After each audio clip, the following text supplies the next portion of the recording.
Hey, what's going on, koi and pond fans? So got another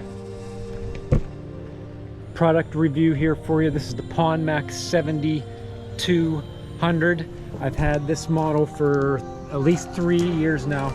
You go back on my koi and pond playlist, and yeah, the reason why I just purchased another one is because you could see it's leaking here. What I accidentally did was I turned the outlet valve on to clean the water, and I forgot to open that up, and the pressure cracked a hole in the top of the case there. You wouldn't expect that it could crack that easily, so I'm a little bit disappointed, but it did. So I got 3 years out of it.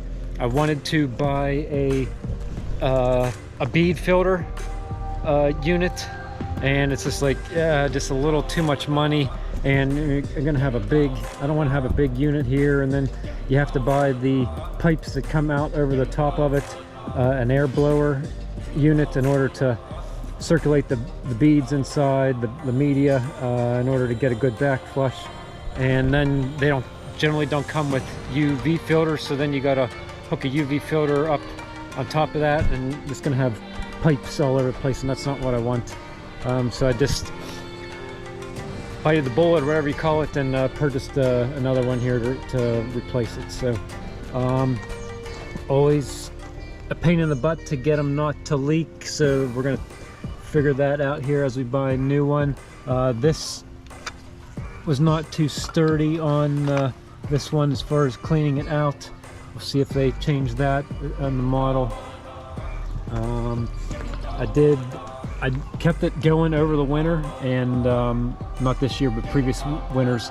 This piece here cracked because of it froze and it expanded, so I have to buy another one of these. So I'm going to save everything for parts, but that's just the experience that I had. It's the best pressure filter that you could buy.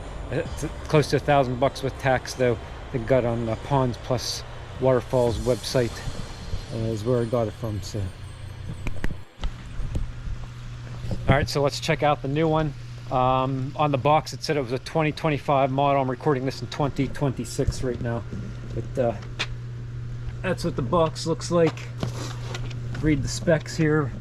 Yeah, 1.5 inches or 1.25 inches, 1.5 to 2 inches it'll take, and I think we got 55 watt UV clarifier. So all right, let's go ahead and take it out of the box here.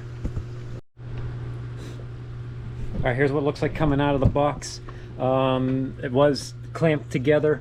Don't have to mess around with any of the biomedia filter stuff in there. I'm gonna go ahead and just put this back on for now. Lift it up here so you can see it. So I'll go ahead and clamp that together.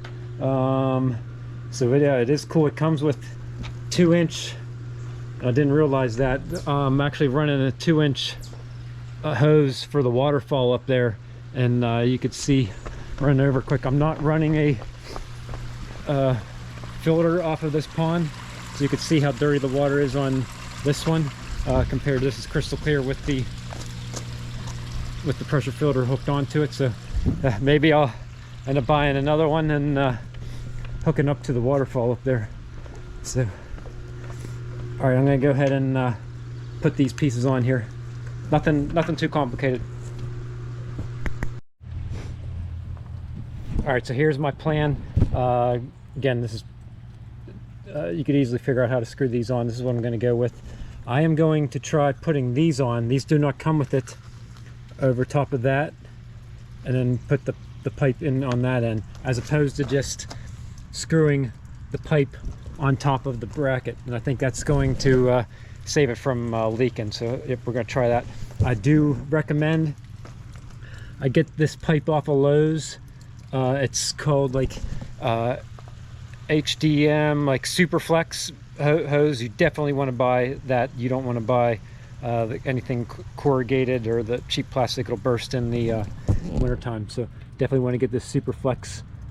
This is 1.5 inches inside diameter here. So all right, the tricky part for me is the water is going to gravity feed down, and water's going to be coming out of those pipes. If you're installing new and don't have your pond filled in yet, you don't have to worry about it, but I'm going to try to figure out how to get it all hooked up without having to drain the pond down. Worst comes to worst, I have to drain the pond down a couple inches, no big deal. But that's why I have it sitting up on here on this chair here, to get the filter up above the pump level.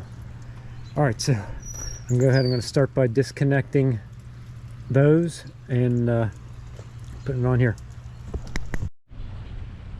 All right, so I got the pipes hooked on, and I'm going to go ahead and set it back down there. Water's going to gravity feed through. We'll hope it doesn't leak too bad. Note that this is heavy as heck. Even with the water drained, it's like hard to even carry, so you're never going to clean these. They back flush pretty good, and that's how you clean it, but you're never going to want to take these apart. Just too heavy to mess around with. All right, can't remember if I told you or not, but this is the outlet valve for the backflush, and I sawed out the pieces. There was like an inch and a quarter on there, and that will cause backup. So I sawed it off to just 1.5 inches. That's going to help relieve the pressure whenever I backwash it. I can see better here. So I had 1.25 inches on before, and I went ahead and cut this off here. That way there's not as much pressure whenever I go to backflush it. Let's see there.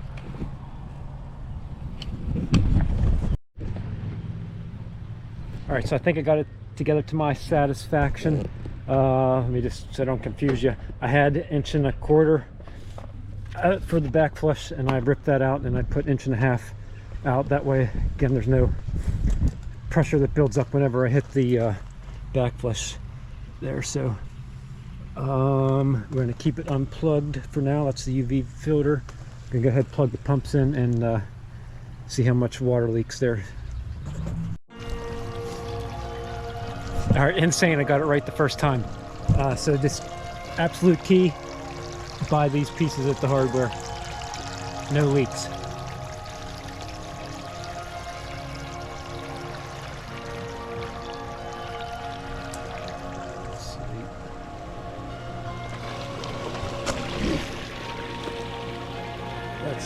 So there's a pump in the skimmer basket here.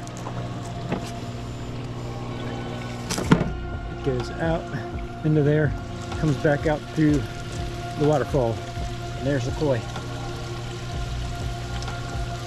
You can see how crystal clear water I got.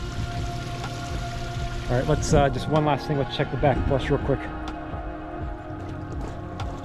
All right, always make sure it's open so you don't do the mistake that I did. And the backflush, and there we go, it's blowing water out.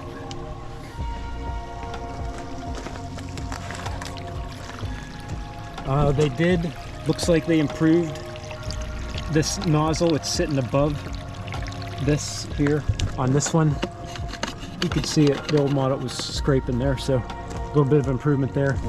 You can see I'll probably I'll save the couple parts for pieces, but probably end up tossing that. You can see it's starting to get pretty rotty in there. So. All right, you got this far, hit the like button for me, subscribe if you haven't already. Note, if you're only interested in koi and pond stuff, I got a playlist, so just go out to that playlist and you could see all my koi and pond videos. All right, have a good one.